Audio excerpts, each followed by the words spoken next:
All right, so welcome to number 38 from the 2014 Math 7 SOL test. And here's another multiple choice question asking us to identify which graph below, which one of these answers represents the solution to this inequality.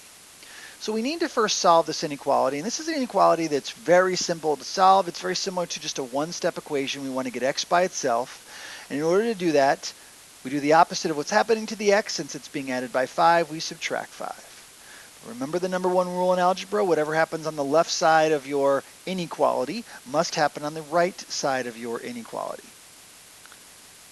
So on the left-hand side of our inequality, if you like to draw a line, on the left-hand side, we're left with an x. And on the right-hand side, we're left with 7 minus 5, which is 2.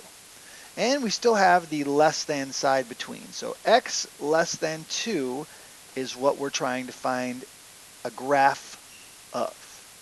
Well, first of all, when I see the less than symbol, I know that my circle is going to be an open circle. And it looks like that doesn't help me at all because all of these circles are open circles. The other thing we look for is the fact that if we write it with the variable first and then what the variable is equivalent to or greater than or less than 2 on the other side, you can use this symbol here to determine the direction of the side we are going to shade. So since it's kind of going in this direction, we're going to be shading to the left of the point that we identify. And that point is 2. So on our number line, we find 2. Now, answer A started at 12. Cross that one right off the list. Answer B started at 12 also. So let's cross that one off. Answer C, now that one started at 2, and the shading is traveling in this direction.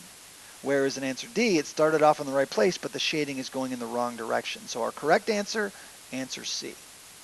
The only thing to be careful with in this problem is that you don't add 5 to both sides.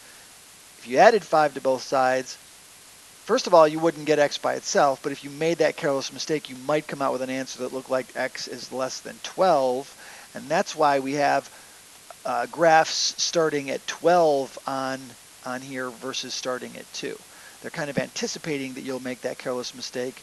So just be careful when you're doing a problem like this. It's a pretty simple problem to do. I expect most all of you to get this question right. All right, thanks for watching, everybody. Have a great day.